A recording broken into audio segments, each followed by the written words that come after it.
Hello and welcome to Residential Home Authority. I'm Vanessa and this is, I'm Don Meinhardt. and we are your hosts for today. In our last Yes. episode, we talked about the top five home improvements that you can make for your biggest ROI. The last episode was top five. This time it's going to be the bottom five. You're not going to get that much money back. But sometimes I think it's good to make improvements just because. You don't need to make an improvement because you're going to make money. Sometimes you can make an improvement just because you need to do it or you want to do it, and that is also cool. You know what I mean? Exactly. Okay, so let's get started with number five. Let me look at my list. Look at the list. Number five is HVAC system. You're updating it and you're going from gas to electric. What do you think of that? Well, I actually considered it for my house because one of the things I looked at was changing out the hot water tank. And the Okay. reason I would look at the hot water tank is the manufacturer will tell you have an 8-year lifespan on a hot water tank. You'll probably squeeze a little more time out of it if it's electric. Okay. But if you got an instant hot water tank, then you're looking at a 20-year lifespan, if not more. Okay, So a lot of sorry. that's going to, on that particular item, it's going to depend on how long you believe you're going to be in the house. Okay, but we're talking about HVAC systems. Right, it's all part of it. Oh, The okay. My bad. so back to, sorry about that, but you're looking at changing the setup and going and getting rid of gas, basically. So you're looking at putting a heat pump in there, electric heat pump versus taking out your furnace. And that one depends on your climate to me. We're in Pennsylvania, so it's basically zone 5, which says we have a cool climate. When you Okay. get down to a certain temperature, the heat pump struggles to heat the house. Oh, okay. So So, so basically the changeover is somebody who wants to be energy conscious or sees the value of not having gas in their house, for that matter. Could be all yeah, electric if you want to be. So I see some reasons for it. I Um, do like it only because I kind of like the idea of not having any gas hookups in the house. Like that kind of freaks me out with gas leaks and stuff, but to each their own. Okay, so we talked about the HVAC system. Let's move on to roof replacement. For a metal roof versus an asphalt roof, you're going to have different ROIs. Do you have any feelings about the difference in material there? once again, part of it is how long are you going to be in the house? But the reality is, I don't see the value in the metal roof. And You I hate don't, to tell that to the manufacturers, but the cost just does not make sense to me. what? You don't love the modern farmhouse Unless, yeah, aesthetic? unless you want to change the aesthetic of the house, and that can be done with a metal roof. It obviously looks different, but from an ROI standpoint, I don't see it. So you don't want that like black metal roof you're gonna hear all the rain on? It's gonna sound like a tin can? You don't want that? Um, and that can happen depending on the manufacturer, I would guess, of the roof and how it's installed. I haven't been in that many, quite honestly, to evaluate it from that standpoint, but just from a Hmm. total cost standpoint, it doesn't make sense to me. Oh, okay. I get it. I don't have an opinion about metal roofs either way. I don't know. Well, If you let me hit you with the price. Okay. That may change your mind. Okay. The cost of a metal roof is 49K, basically 50,000. The cost of an asphalt shingle roof is 60,000 or 30,680. You're at an almost $20,000 difference for the same thing. You need a Okay, roof but what cover. is there any like difference in quality for metal? Like does it last longer than asphalt? Well, yes, it's going to outlast asphalt, but once again, it just doesn't make financial sense to me. Okay, that makes You're sense. going to, well, let me put it this way. The average first time home age of 38. Okay? Okay. That's crazy. Yeah, it is. So we've got to assume that purchaser is older Hmm. on the average. Yeah. Well, I buy a house. If I put a new roof on it, I can get possibly 28, 29 years out of a new roof. Hmm. So my chances of having to replace it, and this is sad, go down drastically. Yeah, I guess people had to worry about roof replacements when they were buying houses at 19, you know? They were like, "Oh, well, when I'm 40, I'll replace it again." But I guess if people are buying houses for the first time, they're like, "Yeah, I what am I going to do? Replace it at like 80? I'm going to worry about it at 80?" No, they're just going Right, to that's what I'm saying. yeah. And the other factor is, yes, will a metal roof change the look of your house? But so will an asphalt roof. There's Yeah. many different colors and shades, and you can go from architectural to whatever they can do with asphalt roofing. So let's keep moving along, moving along. On the road again. We're not talking about roads. We're actually talking about something that everyone talks about when they redo their house, a kitchen remodel. Now we have two different ranges of kitchen remodels, and I would love to hear what the differences are to you because we have an upscale one and then we have the mid-range one and they have different resale values, you know, what you're going to get long term, but what would you consider like upscale kitchen versus mid-range? Under counter lighting, special type of countertops. Okay.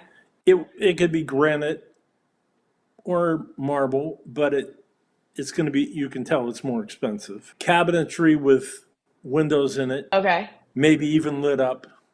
Um, a lot of lighting in the kitchen. Okay. A high end Sub Zero refrigerator, maybe a Viking range. So you're getting into probably a 20,000 or more range just for your appliances in that kitchen. Oh. You'd probably get a, I don't know whether you'd do a hardwood floor in that price range, but that they're going to give you, but a material very similar, not just your Okay. luxury vinyl. At the high end Okay. price range, we're at 160,000 cost. It's at a $60,000 resale, but your Okay. return on investment is only going to be 38%. When you look at that high end, Hmm. um, it's self indulgent. I mean, you've got to But want that's it, and okay. Yeah. you want to realize, well, if you've earned it or you feel that that's going to make you happy, by all means. One thing about the appliances, because they're at that end of the spectrum, they're going to last a long time. You just Yeah. need to treat them gently. Oh Best way to yeah. say it. Have you heard about the whole have you speaking of high-end kitchens, I think we've had to have talked about ballerina farms. Do you know what this is? There is this woman who's on the internet and she lives on a ranch in the middle of Utah, I think. And she was like literally Mrs. America or something, like the pageant for already married women and she has like 8 kids and she lives, you know, in the middle of nowhere and she has this whole like I'm an every average day woman. I am doing all the things. I make bread from scratch every day. But she has like the most expensive stove that you can buy. It's like I think like a 50 or $60,000 stove. And there's only like a certain amount of people who can install them. And this was a major thing for that for like on the internet. People figured out what kind of stove she had and they lost their minds over it because they're like, why are you portraying this like Americana vision of low key kind of poverty and making Right. it you have like a 60K stove. It was insane. Yeah, that just it always kind of freaks me out like how certain appliances, there are things that I don't even think we've ever seen this kind of stove. It's like a French brand and there's like 6 compartments in it and I'm pretty sure it's like always on, like it never turns off. That That's kind of freaks possible. me out. Like, I don't know why anyone would spend that here's much the on a stove. here's the bottom line with that. If she Okay. can't cook very well, it doesn't matter. Okay, well, I'm pretty sure she can cook. I'm pretty Are the sure. 8 kids still living? I guess, yeah, I guess they're still Okay, going. then I guess she's okay. Okay, yeah. Well, she didn't poison them, but I didn't know that that was the That's what I that's get. okay. Yeah, no. I was going to say I That's didn't what I know that meant. poisoning was the baseline. I thought our baseline was a little higher than death, but okay. Okay. So yeah, so that was like the high end kitchen Right. remodels. And Um the mid range, you can still get a luxury appliance package, but you would be more into the $10,000 range. And it would still be a good product, still make the house look very nice. You could still get into the granite countertops, but you would be limited in your selection. You wouldn't have under counter lighting for that kind of price that they give you. You'd have some can lights in the ceiling, but nothing even close to the upscale. But that cost, at least based on our chart, was $80,000 to do, with a resale value of $40,000. So you're basically getting half your money back. yeah. But Now, 80K is still a crazy amount for like that feels so expensive. Like 80K everything's feels expensive. okay. Well, No, here, let me give you an example. No, you're what you're saying is typical of someone buying a home. They just don't realize that what the ingredients of that home at today's prices cost. And mhm. I'll give you an example. I know somebody just recently bought a new home, and they looked at their kitchen island and they said, you know what, I'd rather, I've got enough room, I'd rather have another 3 feet onto that Mhm. cabinet. So we're going to tear that one out and put a new one in. Okay. No, this is just the center island. Okay. The cost was over $6,000 That's insane. just for the center island. That's wild. You know what? So, Actually, this brings up something that I'm really intrigued by. So as you know me, as I've talked about in the few episodes we've done so far, I love old houses. But I saw this, I think it was like an article about how kitchens used to be like before the 40s and 50s, before manufacturing was really going strong, okay? And the idea of convenience was an American right. There was this idea that everything was interchangeable. So, like in old kitchens, you didn't have an island, you just had a table. And you would use it for chopping, you would use it sure. for, whatever. I've seen people put like I don't understand why everything has to be affixed to the walls. It has to be built in. That's like a very new concept in the grand scheme of the world. And I truly think that there was a time when like people would have china hutches and or they would have pots in it, whatever. But it was a piece of furniture. There were legs on it. You would, drill it into the wall so that way it doesn't topple over.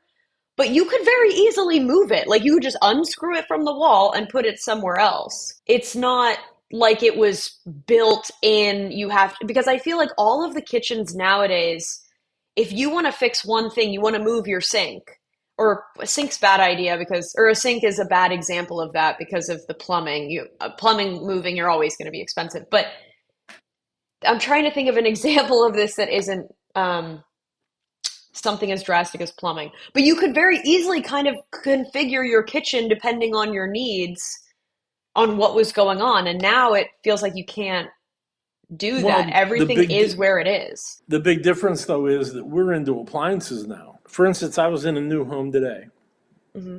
Beautiful looking kitchen, good cabinet storage. But Hmm. when I looked at the surface that you would work on because of the appliances and because of the setup of the cabinets, it was extremely limited. So in that case, it had a center island, and that was the reason, which gave you a lot more cooking surface or preparation surface.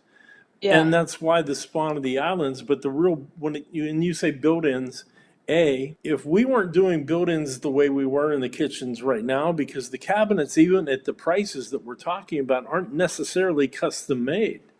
They're Oh already yeah. built.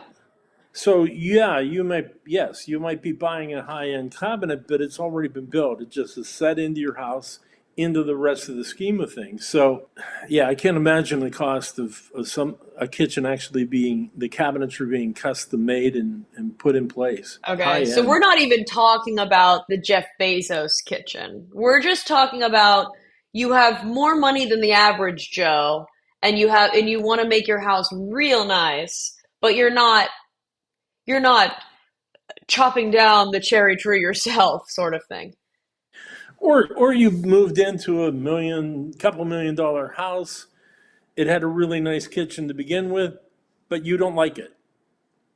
Maybe it's a Okay. wood kitchen. Maybe it has some real cherry wood or something, and you look at it and you go, "Oh no, I'm a white kitchen person. Love the house, I'll buy it, but I'm going to tear the kitchen down." Well, Okay. be prepared for a very high cost and very little return on your investment if you have to sell that house. That's really Okay. what we're saying. I see what you mean. Here's the thing: if you're going to sell your home, you may resurface the faces of the kitchen. You may not. You may change out a countertop or two. Whatever you decide within your own budget, and you'll get a different return on investment, obviously. Yeah, and we're But talking about a full remodel though. Like these are full redoing everything and starting from scratch, right? Like this right. isn't talking about, okay, I'm just doing one or a few things. Like this is, No, I'm just saying that that's something I would do before I would do the entire kitchen. oh yeah, no. Yeah, you're gonna redo a couple different options before you go that route. I think I would exhaust all of my options before completely replacing a kitchen. If you hate a Sure. kitchen that much and you're a normal person, we're not talking about people who can afford to redo their kitchen whenever they want, but like normal people, yeah, you're going to need to be a little bit more, I would say a little bit more creative in your solutions. Are we even talking about, wait, one second, hold the phone. Are we even talking about like real wood cabinets too? Does the mid-range model account for real wood, or are we still talking like manufactured wood? It's a manufactured product. Okay. Yeah, it's Okay. mid-range for a purpose. I mean, it's functional. It'll have easy closed doors, things of that nature, but it's still there's going to be some particle board somewhere. Okay. Okay, that's a bummer. I'll say it. That's a real bummer for 80K. I hate to hear that. Well, That once doesn't again, feel good. well, look at it. We said appliances at least $10,000. You're going to maybe do a center island you didn't have before, so now you, as we talked about, 6 to 8 thousand. So you're already at 18. You haven't done anything with flooring or lighting or countertops or your Okay. cabinets. So it adds up Okay, well, fast. let's not depress people. Let's not tell them these things. Let's I mean, we want people to be informed but Well, not let me downtrodden. say this. We had a house. We looked at the kitchen, and the person said, "What should we do?" Hmm. Had them replace all the appliances. I believe it was a GE profile. They Okay. all were stainless steel. They look great. So they spent 10. But the difference that it made to the kitchen, it had granite countertops to begin with and all the things that people would like to see. But the difference that it did to the kitchen, just from appearance, made a big difference. And we Major. changed the lighting out. Lighting's another important thing in the kitchen that you Yeah. can do that you don't have to get into that high end, which will make a dramatic difference in your kitchen. Yeah. And I was just recently at my neighbor's house, and they replaced all their appliances from stainless steel to a black Uh-huh. or a slate look. Hmm. Made a world of difference. Quite beautiful. Picked up Yeah. all the colors in their countertops. So I don't know what they spent.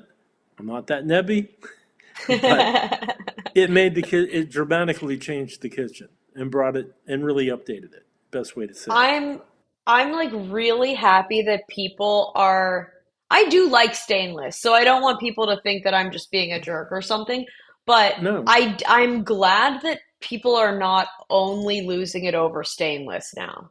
Like I feel like there's so many more options And I'm really happy to see that that's coming back. Like I want to go into your house and be able to know who you are, you know? So you tell how people are by looking at their appliances. That's No, interesting. no. But I'm saying like, well, Okay. there was a time when I wasn't alive, but I've heard about it where people would have like green fridges Oh, and or sure. they would have you could have like color coded stuff. Like everyone had a unique looking kitchen. I think that's really cool. I think we should bring that back. If you if you look in the collection of House Beautiful magazines of late, you're going to find a green kitchen in one of them. Yeah, It'll be there. it'll be there. Up next, number 2, the second uh the second thing that you would have the least amount of ROI on is a bathroom addition. Okay, there are two options here. There is upscale and like mid-range. And they're both egregiously expensive. Good. Good to know. This is going to hurt my feelings. You want to give us the numbers? The cost was $104,000 with a resale value of $35,000 with a return on investment of 32%. In mid-range, we were at $58,000 with a resale of $20,000 and a return of investment of 34.7. Okay. Very poor return on investment. Now Okay. think about this. We're talking about an addition. So here's what we're talking about. We're talking about taking a bedroom and eliminating it and creating a much larger bathroom. Oh. Oh, so not No, redoing a bathroom. no, you're Okay. making a larger bathroom. You've made and in some cases, let's say it's a Cape Cod house. You go up the steps, you go to the left, there's a bedroom, to the right, a bedroom. Well, in the Hmm. center, if you had made an addition there, cut into the roof line, you Hmm. end up with a bathroom there. It'd be great for the people in those two bedrooms or two Yeah. bedrooms to have that bathroom upstairs. They don't have to go downstairs to use the Okay, bathroom. But that the feels bottom line is justified to me. the cost doesn't justify it. Okay, but that like yeah, for me that would make sense. If you wouldn't be able to use the second floor of a Cape Cod if you didn't have a bathroom up there. That would be so crappy. Like I do actually think that it's justifiable to add a bathroom. Like for every Okay. day, if you think about it like, cost per wear, like, oh, I love this pair of boots, but they're $500. I don't have a pair of $500 boots, but let's say hypothetically, if you wore them every day for 2 years, it's like less than $1 a day. You know what I mean? I think that there's something to, I do think that that's okay. But I don't like it when people will rip out a bedroom to make a really big bathroom. Who wants a bathroom that big? That's so unnecessary to me. I can't answer that. I don't know. Okay, well, yeah, I don't Some necessarily people. like that. So, okay. Well, let me say this. I remember showing a house where the master bedroom was very nice size, something like 15 by 16. The Okay. master bedroom or bathroom was small on the small end, and so was the master bedroom closet. Next to these two rooms, now mind you, next to these two rooms, Hmm. there was a office or study, and it had beautiful bookshelves and built-in cabinetry and just Hmm. gorgeous. Yeah. The potential home buyer said to me, "Do you think we can extend this bathroom into that room and create a larger walk-in closet?"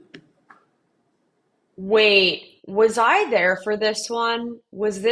I Did don't this happen I to don't be in know. Shady How would Side I or know? was this We did we did 4,000 homes together or more.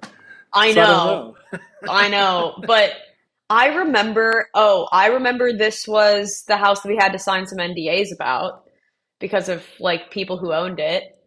And is this the one you're talking about? Like the NDA house? Well, there are a few of them, but like this was the one. This was like the big one. Yeah. Well, Um, we shouldn't say anything. okay, I well we can forgot still we talk agreed about to we that. just can't talk about who owned it or whatever. Like we're not going to say the address, True. but to be honest, I don't remember where it was anyway, so I'm True. not, but I do remember the NDA house that we looked at had beautiful closet, but small, beautiful bathroom, but small, and then wonderful bookshelves. And the buyer was had the worst taste I've ever heard of in my life. Worst taste. A little bit of backstory. We were inspecting a beautiful compound. That's the best way I can describe it. This And was we did a few of those. yeah, we did a few of them, but this was truly magnificent. It looked like something where the Kennedys would have lived. It was just so regal, and it was old. It wasn't new. It's not like McMansion, everything is ginormous, and I feel like a Polly Pocket, like walking into a massive front door. Like it felt like an actual house. It was built, I don't know, like turn of the century or something. And the person who was buying it, they had a beautiful, beautiful like butler's pantry moment that went between like where they had multiple butler's pantries, but there was one that had this beautiful like granite marble, like the whole ceiling, walls, floors, everything was marble. And this person was like, yeah, so I think I'm gonna skin deer here. And I almost jumped off of the second floor. Like I literally, as soon as they said that, I had to excuse myself because I didn't want to be fired by being like, excuse you? Excuse you? Do you want to kill me while you're at it? Do you know that marble and granite and stone is porous? And then they were like, "Oh Yeah. yeah, I'm gonna rip it out," and I was like, "You're gonna rip out 120-year-old marble?" Like I People do actually, that. People do well, that. people, you know what? You know what? Money doesn't buy taste. Money doesn't buy Well, class. that is very true. And that well, let's see. What do we have? How many left do we have? Oh, we only have one. We could take our time Okay. getting to one. We want the Well, people to wait for it, work well, for let it. me let They love our commentary too. I know you do. Drop a comment if you want to hear some more. If you want to give your thoughts on our situation. something just popped into my head, and it's Okay. off that subject. It's back to the roof. Okay. If you want to sell your house, pro tip, if you want to sell your house, if your roof is older than 5 years old or only has 5 years left on it, as Okay. deemed by a roof professional, Okay. it can't be insured. Oh. Oh. So if I'm looking at a house and they come back and the inspector says I need a roofer to look at it, and then the roofer comes back and says it's got about a 5 year lifespan left to it, it cannot be insured. So someone's going to have to replace the roof in order for you to have it insured when you buy it. Oh. But with what That's you've been horrible. saying, these improvements, when they give you the ROIs, Uh-huh. they're basically also, a lot of these are decisions. Hey, I want my house to look like this, and that's great. I mean, a house Mhm. is your castle. A lot of the reasons they give these ROIs out to people is because people think that because I did this, my home has gone up in value astronomically. Yeah. In other words, I'm looking at my neighbor down the street. They recently sold their home. Now I'm going to sell mine. But in mine, I put in a luxury kitchen. Well, that's great, but your return on investment on that kitchen is 30%. Yeah. And that's what I think a lot of this information, or that's why you and I wanted to share this information with people, is because I put a new roof on. So my house is worth, I paid 28,000 for my roof, so it's worth 28,000 more. Wrong, No. wrong. It isn't. No. And also, I think it is important to look at where your house is and the neighborhood that you're in, you know? Like you don't want to be in the most tricked out pad on the street, you know? Like you don't want to Mm-hmm. be in the house that unless, of course, you love that and you plan on living there forever, and that's great. But there is something a little bit upsetting whenever people get frustrated about the fact that they're like, well, I added a second floor. You see that, well, you see that a ton here because there used to be a ton of bungalows like everywhere, these Right. cute little cottagey houses. And then someone somewhere decided to add a second floor to it. And they're like, well, why isn't why why can I not charge for the second floor? And it's like, because you moved into a neighborhood with cute little baby houses and you put in some monstrosity. That's why. That's why you're not going to get your money. You probably get a little bit more money than your neighbors, but not a lot. No, Yeah, it's no, not and going to be as a that big of matter, a difference. if it's somebody that we've worked with or we have a relationship with, and they have a question, I'd rather, or they're thinking about doing something.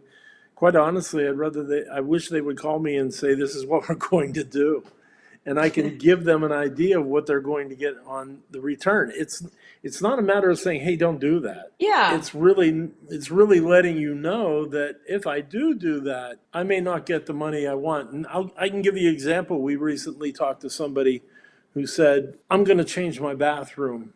My house isn't selling, so I'm going to change my bathroom." I couldn't comment on it because I don't have the house listed myself, or we don't. So my comment, I can't say anything, but if it was somebody that I was working with, my comment would have been, don't. Because number one, look at the return on investment. Number two, they may not like what you did. Yeah. So you just spent a bunch of money that not only was the return bad, now it's worse. So Yeah. there's a lot of thought process, and it really, once again, from an advice standpoint, you might want to do something because you like it and a view of the money and feel that way, by all means.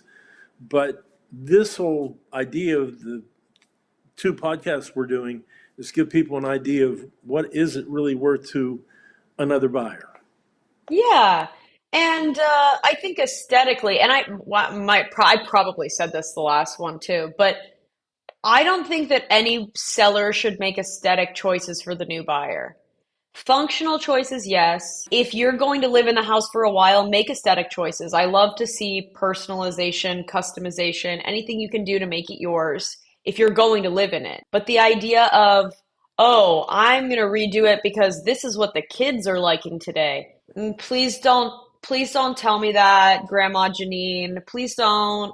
You don't know what 30-year-olds like anymore. Like, I love you. You don't know. Like, you know what I mean? I do know all too well. Yeah, they're just constantly making decisions for the rest of us. Okay, on to number one. Oh, you're This going to is the do a no drum roll? yeah. You know I can. Oh, well, okay, well, you can like pitter patter or something. I don't know. We can. Oh, okay, I can do that. Okay. Number one, primary bedroom suite addition. This is going to be the number one choice for the least return on investment. So that means you spent the most and you get the least. We have two different versions of this as well, upscale and mid-range. What do you And think? these are both an add-on to your house, because maybe you want a master bathroom or bedroom on the first floor. Maybe your master was small and maybe had a small, some of these homes had real small shower, toilet area. So we're going to blow this baby out and put in a big master. Well, for Yeah. the upscale cost, you're at $340,000 with a resale value of $81,000. So your return on investment is basically 31%. That's And horrifying. Okay, cool. if you want to go mid-range, so you're making a difference of the flooring, the lighting, and items going into closets, thing of that nature, you will have spent 164,000, and your resale value is 58,000. So your return on investment is 35%. Okay. Not a lot. Cool. I just don't understand the whole like addition thing. Like, I don't understand. Everyone's putting additions on. Why? Why can't we just have They've normal outgrown their size houses house. anymore? Well, some people outgrow their house, and because of children, they don't want to move. They love their Okay. neighborhood, love their neighbors, don't want to move. Um, some people may do it, as I said, to create a master bedroom on the main level with a pretty good size for themselves. Maybe they had another child and they needed another bedroom to add on. The bottom line is the return on the investment is extremely low. Yeah. And a lot of times, if you're going to do that, you've now changed the floor plan. So, hey, might have a bedroom there, but it's dysfunctional. Yeah. And I've seen where people have done that, where the floor plan is dysfunctional. Maybe you're walking into what was a bedroom to get to that master bedroom. So Yeah. you've made that bedroom worthless because you can't have a walk-through bedroom unless you're Yeah. strange. Shouldn't have. I don't like additions in general, but I shouldn't say that. There are some that are cute. There are some I'm okay with. I will say that there was someone that we were working with, I don't know, like a few years ago, and they had an addition on their house and they made it seem like this was the most groundbreaking thing I'd ever heard. They made it seem like it was creme de la creme. This was wow, the Ritz. We're putting on the Ritz here. And it was like a beautiful brick home, but the addition was like this ugly, warpy vinyl. And they had done the addition like 20 years before. Like it wasn't even recent that they did it. And they're like, well, look at the square footage. And I'm like, yeah, it doesn't make any sense. And when you look at the outside of your house, it looks horrible. I'm glad that you can't see it from the front. I think win on that. We can't see your terrible choices from the front. But if you go out the back, I'm going, oh, okay. Okay, look at how creative we were with that choice. That's so fun that you chose to do that. I don't understand it. I don't understand when additions don't look like they're supposed to be part of the house. Like I said, some people don't want to move from their home. They really need the additional room, so they did it. But most times, it lacks the functionality that you would expect. I think a couple of weeks ago, I showed a home that had an addition to the back, and I would call it a family room that was added on. Okay. But you had a slider in the dining room that you walked into that room. I consider that dysfunction. That was a very politically correct way of saying what I said. And there's a reason why you I are the try. person who speaks to people, and I am the person who I'm there for events. I'm there for, hey, but there's definitely a reason why I don't show people houses. Because I would hurt everyone's feelings and you don't. And that's why you're good at what you do. That's why I would say that's Oh, part of it. thanks. Yeah. Thanks. Yeah. Well, it's one of the many reasons why. But yeah, so how do we feel? How do we feel about these bottom five items? I think I am where we where we started. Excuse me. You can do it, but really, really recognize. No, recognize the You ROI. said you said you can do it. You said if you're gonna jump off a bridge, okay, You I'm can not do gonna be it. the one to do it. That's so No, funny. I mean, once again, obviously, one of the big considerations is how long am I going to live in the home? And I think the reality is understand what the ROI is. Okay. Don't think that the day you decide to sell your home because you did this addition, it's made your house that much. It cost me this, and my house is worth that much more than my neighbors. It doesn't equate. Okay. It doesn't equate. So it needs to be realistic. Yeah, I think the purpose of these two episodes was just to tell people, hey, cool it, chill. We're happy you did the things you did. I'm sure you loved it, but let's not get a little bit ambitious here. Okay, let's be honest Yeah, with ourselves. if you look back, the simple things like a new garage door, that was number one. I mean, that's the return on investment is worth it. But Yeah, some of these items, no, not so much. You've got to form a game plan. What does it mean to you? that's a great call. That's a great call. Yeah. Okay. Well, let me throw one more thing out there because I Okay. just had this happen over the weekend. I went into a home. It had not been maintained. hmm So I'm Was looking it, at how what old was need. it? Um, I want to say it's about 28 years old. Okay, so It's there's going to a be quite a few things that need redone. it was yeah, and it was a ranch home with a one car integral garage. Okay.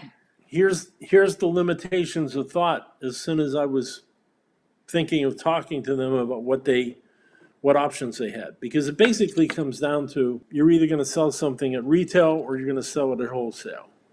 Which, when you say wholesale, I'm going to sell it as is. The real key to when you start working with something like that is, how many square feet do I have to work with? In this case, this was a little over 1,000 square foot home. So all of a sudden, everything that you're going to do to that house becomes more and more expensive in relationship to what the house is actually worth. I can get away with some Oh, sins on a really big house versus something that is small. I see what you're saying. That makes sense. So Okay. that's another reason for the couple episodes that we've done on this. But I'm looking forward to the next one because we're going to talk about inspections. Yeah, we're getting And into it.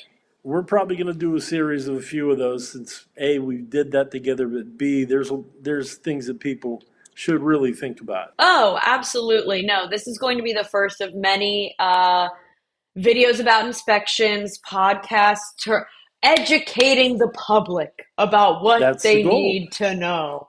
Um, That's the goal. But to get us ready for that next episode, I think that if anyone is a faithful listener, you should put something that you would like to see us talk about in the comments. That way we can make some more podcasts about it, more episodes. We can Let do us that. know. Let us know what you want to hear about, and we can talk about it. Okay. Well, uh, so long, farewell, auf Wiedersehen, good night. This has been Residential Home Authority. It has. Thanks, guys. Bye.